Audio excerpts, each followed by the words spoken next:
Autorickshaw ഓടിച്ച് നടക്കുന്ന സമയത്താണ് എന്നെ ആദ്യമായിട്ട് പാലക്കാട് സമന്വയ തിയേറ്റേഴ്സിലേക്ക് ഒരു നായകൻ്റെ റോൾ അഭിനയിക്കാനായിട്ട് എന്നെ വിളിക്കുന്നത്. വിദ്യാഭ്യാസം പോലും ഇല്ലാത്ത ഞാൻ കേരളത്തിലെ വിവിധ കഥാപാത്രം, മിനിസ്റ്റർ തൊട്ട് എനിക്ക് ചെയ്യാത്ത വേഷങ്ങളില്ല മറിമായത്തിലൂടെ.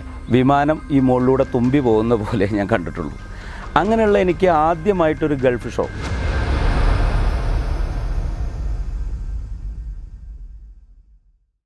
നമസ്കാരം, ഞാൻ മണി ഷൊർണൂർ, സ്റ്റേജ് ആർട്ടിസ്റ്റാണ്. പിന്നെ ടെലിവിഷനിൽ ഇപ്പോൾ പ്രോഗ്രാമുകൾ അവതരിപ്പിച്ചുകൊണ്ടിരിക്കുന്നു. ഏതാനും സിനിമകളിലെ ചെറിയ വേഷങ്ങളും അഭിനയിച്ചിട്ടുണ്ട്. അങ്ങനെ നിങ്ങളുമായി എൻ്റെ കുറച്ച് കാര്യങ്ങൾ സംസാരിക്കാൻ വന്നിട്ടുള്ള ഒരു എളിയ കലാകാരനാണ്. ഞാൻ ജനിച്ചത് പാലക്കാട് ജില്ലയിലെ ഷൊർണൂർ നഗരസഭയിലെ കുളപ്പുള്ളി എന്ന സ്ഥലത്താണ്. എൻ്റെ അച്ഛൻ ലക്ഷ്മണൻ, അമ്മ രുക്മിണി. അവർക്ക് 9 മക്കളാണ്, 6 ആണുങ്ങളും 3 പെണ്ണുങ്ങളും. അതിലെ 4ാമത്തെ മകനാണ് ഞാൻ. എൻ്റെ കല്യാണം കഴിഞ്ഞു.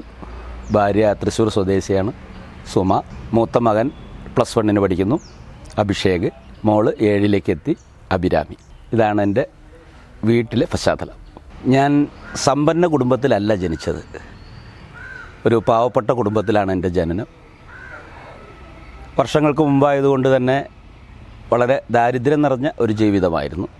അച്ഛന് വിദ്യാഭ്യാസമില്ല, അമ്മയ്ക്കും വിദ്യാഭ്യാസമില്ല. സമ്പൂർണ്ണ സാക്ഷരത നേടിയ കേരളത്തിലെ വിദ്യാഭ്യാസം ഇല്ലാത്തൊരമ്മയാണ് എനിക്കിപ്പോഴും ഉള്ളത്. അച്ഛൻ 4 വർഷം മുമ്പ് ഞങ്ങളെ വിട്ടു പിരിഞ്ഞു. പഠനത്തിൽ ഒട്ടും ശ്രദ്ധ ഉണ്ടായിരുന്നില്ല. വേറൊന്നുമല്ല, ഞാൻ പറഞ്ഞല്ലോ, ജീവിത സാഹചര്യം തന്നെ. വിദ്യാഭ്യാസമില്ലാത്ത അച്ഛനും അമ്മയായതുകൊണ്ട് തന്നെ അന്നത്തെ കാലഘട്ടത്തിൽ മകൻ പഠിച്ചൊരു വലിയ ആളാവും എന്ന ഒരു പ്രതീക്ഷയൊന്നും അവർക്കില്ലാത്തതാണോ, അല്ലെങ്കിൽ അങ്ങനെ ഒരു സ്വപ്നം അവർ കണ്ടിരുന്നില്ല. അവരെ പോലെയൊക്കെ തന്നെ പണിയെടുക്കുക, എന്തെങ്കിലും ജോലി സമ്പാദിക്കണം, അതിനു വേണ്ടി കുറച്ച് അറിവുണ്ടായിരിക്കണം. ഇത്രയാണ് അവരുടെ മനസ്സിലുള്ളൊരു സാധനം. അങ്ങനെ 10ാം ക്ലാസ് വരെ ഞാൻ പഠിച്ചു. 10ൽ പരാജയപ്പെട്ടപ്പോൾ വിദ്യാഭ്യാസം നിർത്തി. ചെറുപ്പം മുതലേ കലയോടായിരുന്നു കമ്പം. ഓരോരുത്തർക്കും ഓരോന്നിനോടാണല്ലോ കമ്പം. അമ്മ പറഞ്ഞു കേട്ടിട്ടുണ്ട്, തൊട്ടിലിൽ കിടക്കുന്ന സമയത്ത് കാക്കയുടെയും പൂച്ചയുടെയൊക്കെ ശബ്ദം ഞാൻ കാണിക്കുമായിരുന്നു. അതായിരിക്കാം പിന്നീട് ഞാൻ 10-25 വർഷം കേരളത്തിലെ മിമിക്രി താരമായി മാറിയത്. നാട്ടിലെ ചെറിയ ട്രൂപ്പുകളും അതിനുശേഷം കലാഭവനടക്കം എറണാകുളത്തൊക്കെ ആയിട്ട് ഒരുപാട് സമിതികളിൽ ഞാൻ അഭിനയിച്ചിട്ടുണ്ട്. പല തൊഴിലുകൾ ഞാൻ ചെയ്തിട്ടുണ്ട്. ഞാൻ സ്കൂളിൽ പഠിക്കുന്ന സമയത്ത് തന്നെ എൻ്റെ ഏട്ടൻ റേഷൻ കടയിൽ ഒരു സെയിൽസ്മാനായി ജോലി ചെയ്യായിരുന്നു. അന്ന് ഏട്ടൻ മാത്രമാണ് റേഷൻ കടയിൽ ജോലി ചെയ്തിരുന്നത്. അപ്പോൾ ഹെൽപ്പറായിട്ട് ഞങ്ങൾ അനിയന്മാരാണ് പോയി നിൽക്കുക. അപ്പോൾ സ്കൂൾ വിട്ട് വന്നു കഴിഞ്ഞാൽ പുസ്തകം അകത്തേക്ക് ഒരു എറിഞ്ഞു കഴിഞ്ഞാൽ പിന്നെ എൻ്റെ ജോലി റേഷൻ കടയിൽ ഏട്ടനെ സഹായിക്കുക എന്നുള്ളതാണ്. അപ്പോൾ പഠനത്തിൻ്റെ ഒരു സ്വഭാവം നിങ്ങൾക്ക് മനസ്സിലായിട്ടുണ്ടാകുമല്ലോ.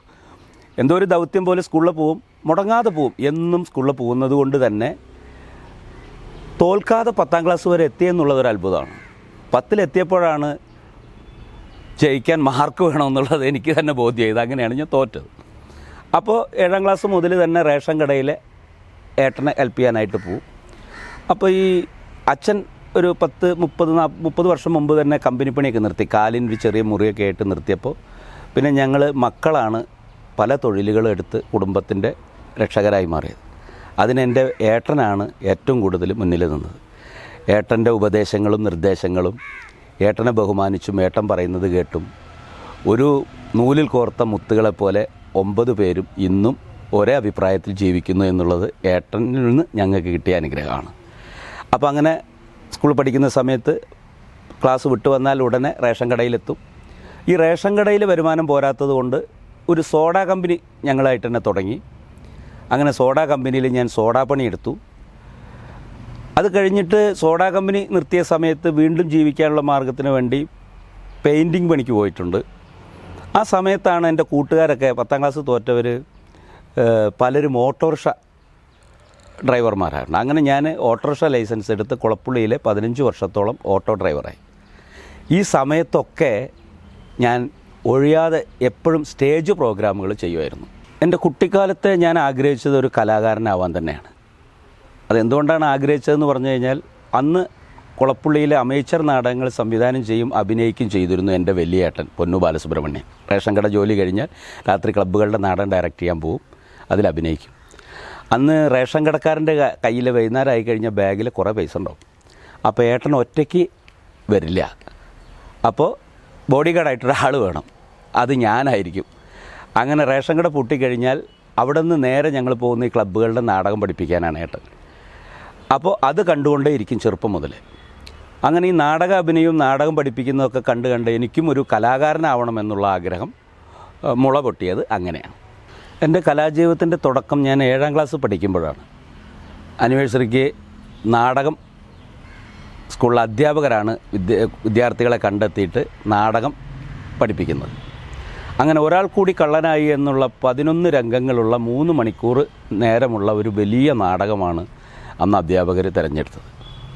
അതിൽ സെൻട്രൽ ക്യാരക്ടറായിട്ടുള്ള ചായക്കടക്കാരൻ വീരാൻ എന്ന കഥാപാത്രത്തെയാണ് ഞാൻ ആദ്യമായിട്ട് അഭിനയിച്ച് ഫലിപ്പിച്ചത്.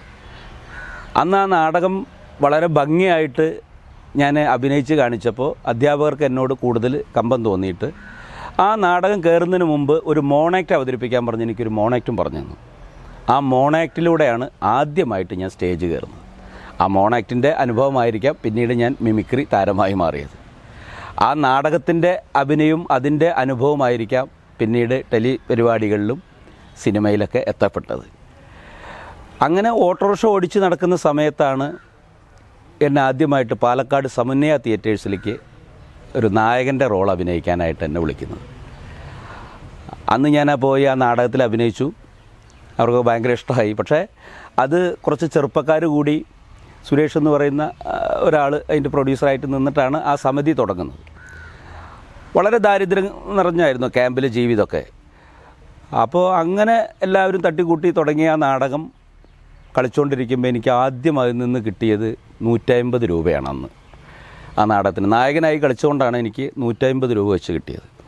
പക്ഷേ ആ കാശ് നമുക്ക് കിട്ടിക്കഴിഞ്ഞാലും അത് അപ്പോൾ തന്നെ വരുമ്പോൾ ഭക്ഷണത്തിനായിട്ടോ മറ്റ് ബുദ്ധിമുട്ടുകളായിട്ടോ ആ ക്യാമ്പിൽ തന്നെ തീരാറാണ് പതിവ്. പക്ഷെ എന്നാലും നാടകത്തോടുള്ള കമ്പം കൊണ്ട്, ഞാൻ പറഞ്ഞല്ലോ ഏട്ടനെ എന്നോടുള്ള താല്പര്യം കൊണ്ട് തന്നെ ഞാൻ അതിനൊക്കെ പോകുമ്പോൾ വളരെയധികം സപ്പോർട്ട് ചെയ്യായിരുന്നു ഏട്ടൻ. അതാണ് എൻ്റെ ആദ്യ സാലറി. അങ്ങനെ പിന്നെ നാടകങ്ങൾ കളിച്ചു വരുന്ന സമയത്ത് 150-200 രൂപയൊക്കെയാണ് ഒരു നാടകത്തിന് നമുക്ക് കിട്ടുക. ആ സമയത്താണ് എൻ്റെ സുഹൃത്ത് നിയാസ് ബക്കർ നമുക്കൊരു മിമിക്സ് ട്രൂപ്പ് തുടങ്ങാമെന്ന് പറഞ്ഞ് ഞങ്ങൾ രണ്ടുപേരും കണ്ടുമുട്ടുന്നതും അങ്ങനെ തൃശ്ശൂർ നിസാസ് എന്ന് പറഞ്ഞൊരു സമിതി ഉണ്ടാക്കുന്നതും. അതിൽ ഫസ്റ്റ് കളിച്ചപ്പോൾ എൻ്റെ കയ്യിൽ കിട്ടിയത് 500 രൂപയാണ്. അപ്പോൾ ഇത്രയും ബുദ്ധിമുട്ടിയിട്ട് നാടകം കളിച്ച് എനിക്ക് 200 രൂപ കിട്ടുമ്പോൾ 500 രൂപ മിമിക്രിക്ക് കിട്ടാൻ തുടങ്ങിയപ്പോൾ ഞാൻ പിന്നെ മിമിക്രിയിലേക്ക് കാലുമാറി. അങ്ങനെ മിമിക്രിയിലേക്ക് കാലുമാറിയിട്ട് പിന്നെ വർഷങ്ങളോളം 25 വർഷത്തോളം കേരളത്തിൽ മിമിക്രി കളിച്ച് നടന്നു. ഇപ്പോൾ ഏകദേശം ഒരു 10-27 വർഷമായിട്ടുണ്ടാവും ഞാൻ മിമിക്രി രംഗത്ത്. അങ്ങനെയാണ് എൻ്റെ കലാജീവിതത്തിലേക്കുള്ള കാൽവെപ്പും ആദ്യം എനിക്ക് കിട്ടിയ ഇങ്കോ. പിന്നെ കലാരംഗത്ത് പലർക്കും പല വെല്ലുവിളികൾ നേരിടേണ്ടി വന്നിട്ടുണ്ട്. എനിക്ക് എന്തോ ദൈവഗുരുത്തായിരിക്കാം, വെല്ലുവിളികളൊന്നും ഉണ്ടായിട്ടില്ല. ഏതൊരു സമിതിയുടെ കൂടെയോ അല്ലെങ്കിൽ ഏതൊരു സ്റ്റാർ ഷോനോ ഏതൊരു സമിതിയിലും ഞാൻ ചെന്ന് പങ്കെടുക്കാൻ ചെല്ലുമ്പോഴും അവിടെ നിന്നൊക്കെ എനിക്ക് സപ്പോർട്ട് ഉണ്ടായിട്ടുള്ളൂ. അങ്ങനെ അവരുടെയൊക്കെ പ്രോത്സാഹനങ്ങളാണ് എനിക്ക് തന്നത്. അത് ചിലപ്പോൾ എൻ്റെ പെരുമാറ്റം കൊണ്ടായിരിക്കാം, എന്തോടെന്നറിയില്ല. പിന്നെ അത്ഭുതങ്ങൾ എനിക്ക് ഒരുപാടുണ്ടായിട്ടുണ്ട്. ഞാൻ പറഞ്ഞല്ലോ ഓട്ടോറിക്ഷ ഓടിച്ച് കുളപ്പള്ളിയിൽ ജീവിച്ചിരുന്ന ഞാൻ ഒരു എയർപോർട്ട് കണ്ടിട്ടില്ല. വിമാനം ഈ മുകളിലൂടെ തുമ്പി പോകുന്ന പോലെ ഞാൻ കണ്ടിട്ടുള്ളൂ. അങ്ങനെയുള്ള എനിക്ക് ആദ്യമായിട്ടൊരു ഗൾഫ് ഷോ, അബിയും കലാഭവൻ നവാസും ഗൾഫിൽ ഒന്നിക്കുന്ന ജോക്സ് ബോംബ് എന്ന് പറഞ്ഞിട്ടുള്ള നസീർ ഖാൻ വെള്ളാരപ്പള്ളി ഞങ്ങളെ കൊണ്ടുപോകുന്ന ഒരു ഗൾഫ് ഷോ, ഒരു മാസത്തെ പര്യടനം ഉണ്ടായിരുന്നു. ഇതിനു വേണ്ടിയാണ് ഞാൻ ആദ്യമായിട്ട് എയർപോർട്ടിലെത്തുന്നത്. ആ എയർപോർട്ടിലെത്തിയ ഞാൻ അന്ന് ഒരു ഫ്ലൈറ്റല്ല കയറിയത്. ഒരു ഫ്ലൈറ്റ് കയറി ദുബായിൽ ചെല്ലുന്നു. അവിടുന്ന് 2 ഷോ കഴിഞ്ഞ് അവിടുന്ന് അടുത്ത ഫ്ലൈറ്റ് കുവൈത്തിലേക്ക് പോകുന്നു. അവിടുന്ന് ആ ഷോ കഴിഞ്ഞ് വീണ്ടും ദുബായിക്ക് വരുന്നു. അങ്ങനെ 5-8 ഫ്ലൈറ്റുകളോളം എനിക്ക് ആ ഒരൊറ്റ ട്രിപ്പിൽ തന്നെ പോയി വരാൻ കഴിഞ്ഞു എന്നുള്ളത് വളരെ അത്ഭുതം തോന്നുന്ന ഒരു കാര്യമാണ്. അങ്ങനെ വിദേശ രാഷ്ട്രങ്ങൾ സന്ദർശിക്കാൻ, വേറെ സ്റ്റേറ്റുകൾ സന്ദർശിക്കാൻ, പല പ്രഗത്ഭരുമായിട്ട് പങ്കുവയ്ക്കാൻ ഇതൊക്കെ കലാകാരനായതുകൊണ്ട് കഴിഞ്ഞു എന്നുള്ളതാണ്. പിന്നെ കല ഞാൻ മുഴുവനായി തിരഞ്ഞെടുക്കാൻ എനിക്ക് അതിൻ്റെ ടേണിംഗ് പോയിൻറ്റ് മിമിക്രിയിലെത്തി. കലാഭവൻ തൊട്ടുള്ള മെഗാ ഷോകളിൽ കളിക്കുമ്പോൾ എനിക്ക് പറഞ്ഞ പേയ്മെൻറ്റുകൾ ലഭിക്കാൻ തുടങ്ങി. അങ്ങനെ കുറച്ച് ഐഡൻറ്റിറ്റി വന്നു. അന്ന് കാസറ്റാണ്. അതിൽ കലാഭവൻ മണിയുടെ കൂടെ ആയാലും ഓണത്തിനിടയ്ക്ക് പുട്ട് കച്ചവടമായാലും അന്നത്തെ കോമഡി മറ്റേ വീഡിയോ കാസറ്റുകളിലൂടെയുള്ള വരുന്ന പരിപാടികളിലൊക്കെ അഭിനയിക്കാൻ പറ്റിയതുകൊണ്ട് തന്നെ അവിടെ നിന്ന് അങ്ങോട്ട് സ്റ്റേജ് ഷോയ്ക്കും എനിക്കൊരു പ്രത്യേക ഡിമാൻഡൊക്കെ വരാൻ തുടങ്ങി. അങ്ങനെ കോട്ടയം നസീർ തൊട്ട് അബി തൊട്ട് നവാസ് തൊട്ട് നാദിർഷ തൊട്ട് കലാഭവൻ മണി തൊട്ട് കേരളത്തിലെ ഷാജോൻ തൊട്ട് പ്രഗത്ഭരായ എല്ലാ ആർട്ടിസ്റ്റുകളുടെ കൂടെയും കേരളത്തിനകത്തും പുറത്തുമൊക്കെ ഒരുപാട് വർഷം പ്രോഗ്രാമുകൾ അവതരിപ്പിക്കാൻ പറ്റി. അങ്ങനെയാണ് ഞാൻ കലാകാരനായി മുഴുവനായി മാറുന്നത്. വീണ്ടും അവിടെ നിന്ന് എനിക്കൊരു ഭാഗ്യം ലഭിച്ചത്, അന്ന് ഇതൊക്കെ കാണുമ്പോഴും എനിക്കൊരാഗ്രഹം ഉണ്ടായിരുന്നു. എൻ്റെ കൂടെയുള്ളവരെല്ലാം ടെലിവിഷൻ രംഗത്ത് നിറഞ്ഞു നിൽക്കുന്നു, സിനിമകളിൽ നിറഞ്ഞു നിൽക്കുന്നു. അന്ന് ഈ സ്റ്റേജ് ഷോകളിലൂടെ പറഞ്ഞ കമ്മിറ്റികളും അവിടെ കൂടുന്നവരും നേരിട്ട് കാണുന്നവരുടെ മാത്രമുള്ള ഒരു അഭിനന്ദനങ്ങളായിരുന്നുവെങ്കിൽ ടി വി താരങ്ങൾക്കൊരു പ്രത്യേക പരിഗണന ഉണ്ടായിരുന്നു. അവരെവിടെ ചെല്ലുമ്പോഴും അവരെ തിരിച്ചറിയുന്നു, അവർക്കൊരു വാല്യൂ ഉണ്ടാകുന്നു. അപ്പോൾ അത് ഞാൻ അതിയായി ആഗ്രഹിച്ചിരുന്ന സമയത്ത് ഏറ്റവും നല്ല ജനകീയമായ പ്രോഗ്രാമായിരുന്ന മഴവിൽ മനോരമയിലെ മറിമായത്തിലേക്ക് എനിക്ക് അവസരം ലഭിക്കുകയും അങ്ങനെ 8 വർഷത്തോളം മനോരമയിലെ മറിമായത്തിൽ സുഗതൻ എന്ന കഥാപാത്രമായിട്ട് അവതരിപ്പിക്കുകയും ഒരുപാട് കഥാപാത്രങ്ങൾ. അതിനൊരു പ്രത്യേകത എന്ന് വെച്ച് കഴിഞ്ഞാൽ പേര് മാത്രമാണ് സുഗതൻ, പക്ഷേ ഓരോ എപ്പിസോഡിലും ഓരോ കഥാപാത്രങ്ങളാണ്. ഇന്ന് സുഗതൻ SI ആണെങ്കിൽ നാളെ സുഗതൻ ആനപ്പാപ്പാനാണ്, പിറ്റേ ദിവസം സുഗതൻ വക്കീലാണ്, വേറൊരു ദിവസം കലക്ടറാണ്. അങ്ങനെ വിദ്യാഭ്യാസം പോലും ഇല്ലാത്ത ഞാൻ കേരളത്തിലെ വിവിധ കഥാപാത്രം, മിനിസ്റ്റർ തൊട്ട് എനിക്ക് ചെയ്യാത്ത വേഷങ്ങളില്ല മറിമായത്തിലൂടെ. അങ്ങനെയാണ് എന്നെ എല്ലാവരും സുഗതൻ എന്ന് വിളിക്കാൻ തുടങ്ങിയത്. പിന്നെ ഏതൊരു കലാകാരനും വെല്ലുവിളികൾ നേരിടേണ്ടി വന്നിട്ടുണ്ട് എന്നൊക്കെ പറഞ്ഞു കേട്ടിട്ടുണ്ട്. പക്ഷേ എന്തോ ദൈവാനുഗ്രഹമായിരിക്കാം എനിക്കിന്ന് വരെ വെല്ലുവിളികൾ ഉണ്ടായിട്ടില്ല, മത്സരങ്ങളും ഉണ്ടായിട്ടില്ല. ഞാൻ ചെല്ലുന്ന സമിതികളായാലും സ്റ്റാർ ഷോകളിൽ പങ്കെടുക്കാനൊക്കെ ചെന്നാലും എല്ലാവരും എനിക്ക് വളരെ സപ്പോർട്ടായിരുന്നു. എന്തോ എൻ്റെ പെരുമാറ്റം കൊണ്ടായിരിക്കാം, എല്ലാവരുടെയും പ്രോത്സാഹനം കൊണ്ടും സഹകരണം കൊണ്ടും എനിക്ക് അങ്ങനെ ഒരു വെല്ലുവിളി നേരിടേണ്ടി വന്നിട്ടില്ല. പിന്നെ എല്ലാ കലാകാരന്മാർക്കും ഒരു ആഗ്രഹം ഉണ്ടാവും സിനിമയിലും ടി വിയിലും ഒക്കെ പ്രോഗ്രാം അവതരിപ്പിക്കണമെന്ന്. ഇത്രയൊക്കെ സ്റ്റേജ് ഷോ കളിച്ച് നടക്കുമ്പോഴും ഞാൻ നേരത്തെ പറഞ്ഞ പ്രഗത്ഭരായ താരങ്ങളോടൊക്കെ ഒപ്പം കളിക്കുമ്പോഴും അവരൊക്കെ ടി വി താരങ്ങളും സിനിമാ താരങ്ങളും ആയതുകൊണ്ട് അവരെല്ലാവരും അറിയുന്നു. സ്റ്റേജ് ആർട്ടിസ്റ്റായ നമ്മളെ സ്റ്റേജ് നടത്തുന്ന പ്രോഗ്രാം നടത്തുന്ന കമ്മിറ്റിക്കാർ, വേലക്കാർ, ക്ലബ്ബുകാർ, അങ്ങനെ നേരിട്ട് കാണുന്നവർ, പ്രോഗ്രാം കണ്ടവർ മാത്രമാണ് നമുക്ക് അഭിനന്ദനങ്ങളൊക്കെ നൽകുന്നത്. പക്ഷേ ഇവർക്ക് അങ്ങനെയല്ല. ഈ ടി വി മാധ്യമത്തിൽ വന്നതോടുകൂടി എല്ലാവരും അവരെ അറിയുന്നു, അവർക്ക് പ്രോത്സാഹനം നൽകുന്നു, അവർക്കൊരു ഐഡൻറ്റിറ്റി ഉണ്ടാകുന്നു. അപ്പോൾ ഞാനും ആഗ്രഹിച്ചിരുന്നു ഒരു ടി വി ഷോയിലെങ്കിലും ഒരു ടി വി പ്രോഗ്രാമിലെങ്കിലും പങ്കെടുക്കണം. അങ്ങനെ ഇരിക്കുമ്പോഴാണ് കേരളത്തിലെ ഏറ്റവും ജനകീയമായ പ്രോഗ്രാമാണ് മഴവിൽ മനോരമയിലെ മറിമായം എന്ന പരിപാടി. അതിലെനിക്ക് ചാൻസ് കിട്ടുന്നത്. 8 വർഷത്തോളം ഞാൻ മറിമായത്തിൽ അഭിനയിച്ചുകൊണ്ടിരിക്കുകയാണ്. അതിൽ സുഗതൻ എന്ന കഥാപാത്രത്തെയാണ് ഞാൻ അവതരിപ്പിക്കുന്നത്. അത് കണ്ടുവന്നപ്പോൾ ഇപ്പോൾ പലരും എന്നെ സുഗതേട്ട, സുഗതൻ സാറേ എന്നൊക്കെ വിളിക്കുന്നുണ്ട്. അതെനിക്ക് ഏറ്റവും വലിയ കിട്ടിയൊരു അവാർഡാണ്. ഈ സുഗതൻ എന്ന് പറഞ്ഞാൽ അതിനൊരു പ്രത്യേകതയുണ്ട്. ഈ സുഗതൻ എന്ന് പറയുന്ന ഒരൊറ്റ ക്യാരക്ടറല്ല, പേര് മാത്രമാണ് സുഗതൻ. ഈ ഇന്നത്തെ എപ്പിസോഡിലെ സുഗതൻ വക്കീലാണെങ്കിൽ നാളത്തെ എപ്പിസോഡിൽ സുഗതൻ MLA ആണ്, വേറൊരു എപ്പിസോഡിൽ സുഗതൻ മന്ത്രിയാണ്, കലക്ടറാണ്, അഡ്വക്കേറ്റാണ്, ആനപ്പാപ്പാനാണ്, വാറ്റുചാരക്കാരനാണ്, സാധാരണക്കാരനാണ്, ഓട്ടോറിക്ഷക്കാരനാണ്. അങ്ങനെ പല വേഷങ്ങളും നിരവധി കഥാപാത്രങ്ങളെ മറിമായത്തിലൂടെ എനിക്ക് അവതരിപ്പിക്കാൻ കഴിഞ്ഞു. അങ്ങനെ മറിമായം കണ്ടിഷ്ടപ്പെട്ടതുകൊണ്ടായിരിക്കാം പിന്നെ എനിക്ക് ഒട്ടനവധി ടെലിവിഷൻ പ്രോഗ്രാമുകളിലെ അവസരം ലഭിച്ചിട്ടുണ്ടായി. മറിമായം നടന്നുകൊണ്ടിരിക്കുമ്പോഴാണ് മീഡിയ വണ്ണിലെ കുന്നംകുളത്തങ്ങാടി എന്ന് പറയുന്ന 250 പരം എപ്പിസോഡ് പിന്നിട്ട ഇതേമാതിരി ഒരു സിൽക്കോം പരിപാടിയിൽ ഞാൻ അഭിനയിച്ചത്. അതിൽ നിയാസ് ബക്കർ എൻ്റെ അനിയനായിട്ടും ഞാൻ കുരുവിള എന്ന് പറയുന്ന ഏട്ടനായിട്ടും മഞ്ജു പത്രോസ് എൻ്റെ ഭാര്യയായിട്ടും അങ്ങനെ ഒരു കുടുംബ കഥയായിരുന്നു. അതൊരു 250 പരം എപ്പിസോഡുകൾ പിന്നിട്ടു. അത് കഴിഞ്ഞപ്പോഴാണ് അമൃത ചാനലിലെ അളിയൻ വേഴ്സസ് അളിയൻ രാജേഷ് തലച്ചിറ സംവിധാനം ചെയ്ത് ഞാനും മറ്റേ മഞ്ജു പത്രോസും സ്നേഹയും മണികണ്ഠൻ പട്ടാമ്പിയും റിയാസും ഒക്കെ പാടെ കൂടിയിട്ട് അളിയൻ വേഴ്സസ് അളിയൻ എന്ന് പറയുന്ന ഒരു പ്രോഗ്രാം അനീഷ് തലച്ചിറ ഒക്കെ പാടെ കൂടിയിട്ട് അമൃതയിൽ ചെയ്യുന്നത്. അത് 500 പരം എപ്പിസോഡുകൾ പിന്നിട്ടു. അത് കഴിഞ്ഞിട്ട് പിന്നെ ഞാൻ അമൃതയിൽ തന്നെ 3 കുട്ടീസ് എന്ന് പറയുന്ന ഒരു പ്രോഗ്രാമിൽ പങ്കെടുത്തു. അത് ഈ കൊറോണ ടൈമൊക്കെ ആയപ്പോൾ നിർത്തിവെച്ചു. ഇപ്പോൾ ഞാൻ ചെയ്തുകൊണ്ടിരിക്കുന്നത് മറിമായത്തിന് പുറമെ ചെയ്തുകൊണ്ടിരിക്കുന്നത് കൗമുദി ചാനലിലെ അളിയൻസ് എന്ന പരിപാടിയാണ്. തിങ്കൾ മുതൽ വ്യാഴം വരെ എല്ലാ ദിവസവും രാത്രി 7 മണിക്കാണ് അളിയൻസ് സംപ്രേഷണം ചെയ്യുന്നത്. അനീഷ് ചെറയൻകീഴും മഞ്ജു പത്രോസും സൗമ്യയും റിയാസും ഞാനൊക്കെ അഭിനയിക്കുന്ന ഇപ്പോൾ ജനകീയമായിക്കൊണ്ടിരിക്കുന്ന എല്ലാവരും നല്ല അഭിപ്രായങ്ങൾ പറയുന്ന ഒരു ടെലിവിഷൻ പ്രോഗ്രാമാണ് അളിയൻസ്. രാജേഷ് തലച്ചിറയാണ് അതിൻ്റെ സംവിധാനം.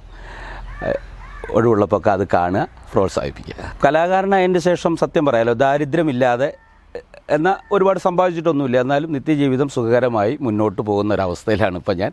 എല്ലാവരുടെ പ്രോത്സാഹനമുണ്ട്, സന്തോഷമുണ്ട്, നിങ്ങളിൽ ഒരാളായി എന്നെ തിരഞ്ഞെടുത്തിട്ടുണ്ട്. പക്ഷെ എല്ലാവർക്കും ഒരു ഭാവി എങ്ങനെ ആവണം എന്നൊക്കെ മുൻകൂട്ടി കരുതി വെച്ചിട്ടുണ്ടാവും. ഞാൻ ആഗ്രഹിക്കുന്നത് സിനിമയിൽ ഞാൻ പറഞ്ഞല്ലോ, ഈ ടെലിവിഷൻ പരിപാടിയിലൊക്കെ വന്നതോടുകൂടി ഒരു 8-10 സിനിമകളിലെ ചെറിയ വേഷങ്ങളൊക്കെ ഞാൻ അഭിനയിച്ചിട്ടുണ്ട്. ഇപ്പോൾ നായകനായിട്ട് മാജിക് മൊമെൻറ്റ്സ് എന്നൊരു പറഞ്ഞ പടം ഷൂട്ടിംഗ് പൂർത്തിയായിരിക്കുകയാണ്. ആ പടം കൊറോണ ടൈം ആയതുകൊണ്ടാണ് റിലീസിങ് ആവാത്തത്. എല്ലാം കൊറോണ വൈറസൊക്കെ മാറി എല്ലാവരും പഴയ പൊസിഷനിലെത്തി. സിനിമയെ എല്ലാവരും ഇഷ്ടപ്പെട്ട് തിയേറ്ററുകളൊക്കെ തുടങ്ങുന്നൊരു സംഭവം വരട്ടെ എന്ന് പ്രാർത്ഥിക്കുന്നു. അപ്പോൾ എൻ്റെ സിനിമയും ആ തിയേറ്ററിലെത്തും. ആഗ്രഹം സിനിമയിലെ ഒരു നല്ല വില്ലൻ കഥാപാത്രത്തെ, എല്ലാവരും ശ്രദ്ധിക്കപ്പെടുന്നൊരു വില്ലൻ കഥാപാത്രത്തെ അവതരിപ്പിക്കണമെന്ന് അതിയായ ആഗ്രഹമുണ്ട്. പിന്നെ കലാകാരനായി തന്നെ പഴയ ഹാസ്യതാരം ആലമ്മൂടൻ ചേട്ടനൊക്കെ ചെയ്ത പോലെ അഭിനയിച്ചു കൊണ്ടിരിക്കുമ്പം മരിച്ചാൽ അത്രയും തൃപ്തി. കലാകാരനായി ജീവിച്ച്, കലാകാരനായി നിങ്ങൾക്ക് മുന്നിൽ ജീവിച്ച്, കലാകാരനായി അറിയപ്പെട്ട് മരിക്കാനാണ് ആഗ്രഹം. വലിയ അനുഭവ പാഠങ്ങളൊന്നും ഇല്ലെങ്കിലും ഇപ്പോൾ എൻ്റെ ജീവിതം ഞാൻ തുടങ്ങിയത് മുതൽ ഇന്നെത്തിയ അവസ്ഥ വരെ എത്തിയത് ഞാൻ പറഞ്ഞു. വരുന്ന തലമുറയോടും എനിക്ക് പറയാനുള്ളത് അതൊക്കെ തന്നെയാണ്. നമുക്കൊരു ദൗത്യം ഉണ്ടായിരിക്കണം. ഞാൻ ഇന്നതാവണം എന്ന് നമ്മൾ സ്വയം തീരുമാനിച്ചാൽ, അതിനുവേണ്ടി പ്രവർത്തിച്ചാൽ തീർച്ചയായും നമ്മളതായി മാറും. ഉഴപ്പരുത്. അതിനൊരു കൃത്യനിഷ്ഠ ഉണ്ടാവണം. നന്ദി, നമസ്കാരം.